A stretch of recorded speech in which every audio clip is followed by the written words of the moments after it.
Hey everyone, welcome back to another Conversations on Vitality. James Gardner, Ariel Jarvis, as always. Ariel, all right, in your new clinic today. Yes. Exciting. We got a great conversation today, gang. We are going to talk about acromantia, gut biome, microbiome, bacteria of the gut, because the gut really is the gateway to optimizing health in everything, almost every condition. Truly gut is the gateway. So Ariel, let's break open this conversation. Microbiome, we hear gut biome. It's a fairly newer conversation over the years and the importance of it. So let's start there. Absolutely. So first of all, in order to support something, you need to understand it. When we are first born, it is very important to come into this world through the vaginal canal, because that is where a lot of the microbiome starts. Then what happens is, by consuming breast milk, that is establishing a healthy microbiome. From ages 0 to 5 is when our microbiome and our diversity starts to get established. So we'll talk about that age very shortly. Now, the microbiome is a ecosystem in your small and large intestine and appendix. This ecosystem thrives on plants, fiber, fermentation, and we need to make sure it's constantly having proper transit. Things are moving. They're not just staying for too long. And so factors like stress, toxins, environmental toxins, certain processed foods, sugar, constipation, certain different variables can affect the microbiome. And so think of it like a fish tank. If you have a bunch of beautiful fish, good clean water, and then all of a sudden you just stop taking care of it, right? You get busy, life goes on, you start to build up algae, and the fish start to get sick. Okay, so whenever it comes to your microbiome, any symptom you get, any symptom, your skin is your biggest detoxing organ, which is a direct correlation with the gut. All 11 body systems, I won't go through them. You can watch one of our other videos. Every single body interacts with your gut. You have 100 trillion gut bacteria that are being established between ages 0 and 5. However, by the time we age 20 to 30, we have a fraction left because of the standard American diet and Western diet, which is high in processed foods and processed sugar and alcohol. Now, just to throw things into a bit of a twist, antibiotics. Antibiotics being used in the ages 0 to 5, this is why it's so significant, that is when your microbiome is being established. Every medical, so not even natural, but medical physician understands the hygiene hypothesis. They are taught this in med school. And so they understand that if you use antibiotics between ages 0 and 5, it is detrimental to the microbiome for that individual forever. You can destroy someone's microbiome if you put a child on antibiotics from ages 0 to 5. And so the microbiome is the natural bacteria that resides in our gut. And you said appendix as well, which I've never heard before. That was interesting. And it obviously its health or its unhealthiness is hinged to diet and nutrition. Boom. Mm-hmm. Yes. And is that, because we talked before about genetic predisposition versus habitual response patterns of diet and things in generations before. Is that also the same in terms of the diet and the nutrition of our mother and father, let's say, or mother in this case, would greatly impact the bacteria of a newborn, of an infant? Absolutely. So what people don't realize, and this is all medical, is epigenetics, gene expression genes can be turned on and off based on their environment. Okay. So based on how the mother eats, her emotions, her cortisol, her stress, what she consumes, what her environment is like, when that baby's being formed, those cells are interacting with that environment, and it will actually turn certain genes on or off. The microbiome is a direct correlation of the mother's microbiome. It's almost exact. And so that's why if you have multiple siblings, you might all end up having a different body composition. Maybe one is tall and slender. Maybe one is short and larger. It has a huge correlation with the microbiome. There has been so many studies using mice. One in particular was studying obesity. It's called fecal transplant. They took the healthy material from a healthy, slender human, and they used siblings. Okay. So they took a brother and sister humans. They took material from the intestinal tract using a colonoscopy, and they put that healthy material from the slender sibling into the mouse, and from one sibling who was obese, the other sibling, remember they're twins, into the other mouse. Now, then they did it on the same thing, and they switched it. They noticed from phase 1, the one mouse that accepted the slender mic transplant, the mouse was slender. The one that accepted the transplant from the larger individual, that mouse became obese.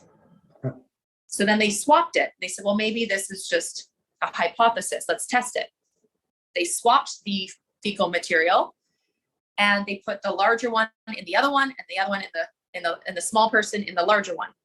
And the obese mouse lost weight, and the smaller mouse became obese. And so they realized there's something to this. And so they did this on over 1,000 mice and had the exact same result. So your environment triggers your microbiome. So we took this a step further. In 2004, the medical system tested the microbiome, and they found a gut bacteria that is good for us called acromycin. This bacteria produces a vitamin called B3. The actual bacteria produces this B3 vitamin. And because your gut and your brain are connected through the vagus nerve, that B3 went up to the brain and actually regrew the myelin sheath. They did this extraction, and they used this on mice, and they tested mice with schizophrenia and ALS, and every mouse was cured using our medical system in 2004. This was incredible. So then they started to learn about fecal transplants for mental and emotional and schizophrenia, and they were using this on mice. Now, the reason why I'm sharing this is because what people don't realize is that through society, through our processed sugars and our processed foods and our diet, that is what kills our microbiome. So you are either feeding your microbiome or starving your microbiome. In order to feed it, you need prebiotics to feed the probiotics to help with the fermentation. And unfortunately, what people don't know about, and we're going to share the solution. Now, remember, today we're not talking about any supplementation. We are only talking about food. I want to prove it with food. So try this at home. 6 servings a day of fermentation. 6 servings a day of fiber, and 8 glasses of water or more. I'll leave it with that. And keeping your processed sugar low. Okay, so write that down. Now, the reason why is because now you're going to have a healthy gut. And there has been science and research proven that if you have a cast iron gut, a really good gut, then you can handle alcohol in moderation.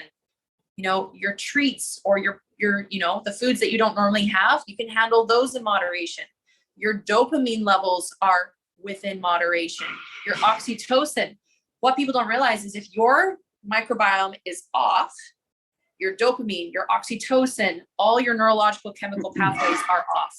there's a huge correlation with food cravings, binge eating, emotional eating, obesity, anxiety, depression. And there has been tons of studies done where they've actually been able to, with one variable, just by adding in 6 servings of fermented foods a day and 6 servings of fiber a day, every single individual with these were recovering. I don't like to use the word cure, but that's the word they used. It was incredible. And so a lot of people in the movie industry, they know this. They do this, right? Pop stars, music stars, actors, they all do this. They heal their gut, right?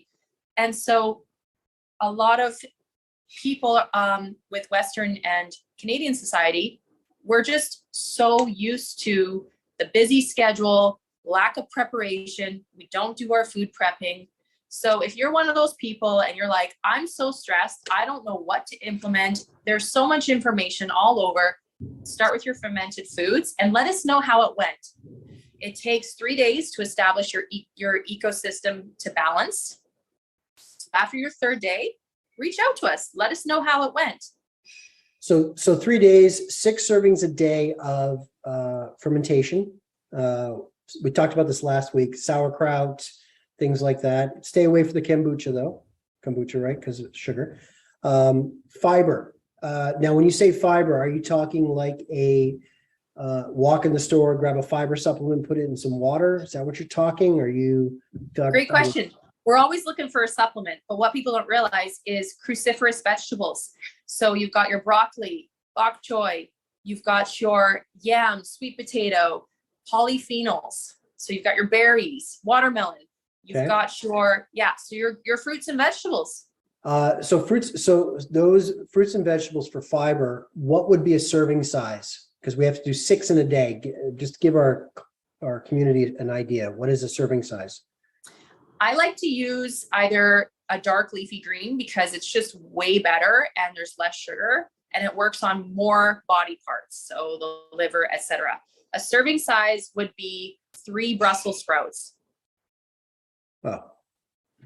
Or 3 pieces of broccoli, like those little tiny little ones. Yeah. So obviously, for everyone listening, it's not like we're having you pull out a platter of broccoli and go to town, right? It's a pretty manageable challenge that Ariel's throwing down here.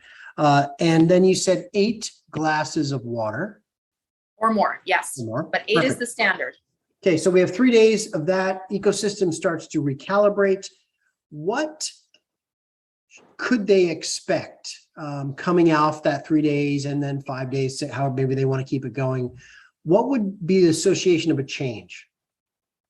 You'll start to notice that your bowels will start to release better, or you'll have better migration. No more bloating, no more gas, no more digestive issues. Cravings go away. You don't crave sugar anymore. You don't overeat. Your anxiety lessens or is completely gone. Your depression lessens or completely gone. You'll start to notice that you might lose weight. You'll start to notice that you'll feel more motivated because serotonin is produced in the gut. So you might actually want to go work out. You might all of a sudden be energized and want to clean your house. You're going to have more serotonin. You might be more inclined to be intimate with your partner because your libido is going to go up because oxytocin. You might be more inclined to be creative, motivation, dopamines, all of that fun stuff. So when it comes to those neurological stimulus, most of it comes from the gut because you have more neurons in your gut than in your brain. Love that. Love that. And for someone like myself, I'm just going to go back to the fermentation. For someone like myself who loathes sauerkraut, what would be an alternative for me? So I'll just list the fermented options and then you decide what is best for you based on your gut, because you know your gut better than me. So our top, the fermentation foods would be pickles, pickled beets, kimchi, sauerkraut. if you do a kombucha, there is one brand, I can't remember what it's called, but it has 1 gram of sugar, and that is the byproduct of the fermentation. So that one is actually okay, but all the other brands no. So just take a look. You can get it from Save On Foods. The other one is cottage cheese, has live bacterial culture, yogurt, kefir, as long as it's plain, and different types of cheeses. If you read them, they should have bacterial cultures, but try not to go for the dairy products so much. Right. But it is a fermentation, and apple cider vinegar. So those are my go-tos. Yeah. Okay. Great. All right. Well, so there's a challenge, everyone, from Ariel that you just heard. I'm going to challenge as well to say, I would love to sit down with someone who does this, message in, we'll get you on and we'll talk about it, and we'll have a little conversation, and we'd love to get to your input. We'd love to see people challenging themselves, because that's what you have to do. You have to find your own lane for health and wellness. And what I love today, Ariel, is you shared, you don't have to go buy a pill. You don't have to go buy some magic powder, some spangled dust. Just eat clean, fermentation, vegetables for fiber, right? As you talked about, and some water. That's your challenge, gang. Anybody can do that. My 11-year-old could do that for 3 days. So there you go, Ariel. Any last thoughts? Microbiome, power of the gut. Any last thoughts? Yes. So when it comes to the 3 days, 3 days to get things back to normal, and then you want to maintain, right? So you're not going to see this magic happen in the first day, but you will see something happen after day 3. So I encourage you to do 3 days, follow up with us, but continue, right? So I've introduced sauerkraut 6 servings a day into my lifestyle. I've noticed a tremendous change. So it does work. There's tons of science around this. There's tons of medical and functional doctors that talk on this. So support your gut bugs. Love your gut bugs, because they're with you forever. That's right. Love that. Love your gut bugs. That's a good bumper sticker. All right. Ariel, amazing. Thank you so much. This was really interesting and fascinating. The gut's a thing. It really is.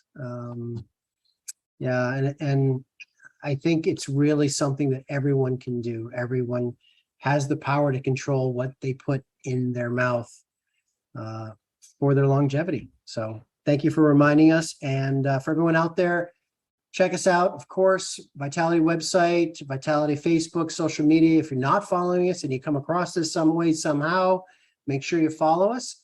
And we're here every week sharing some educational insight for you. And don't forget to phone in and get your free consult with Ariel, because Ariel knows. All right. Thank you, Ariel. Thank you. Bye. See you next week.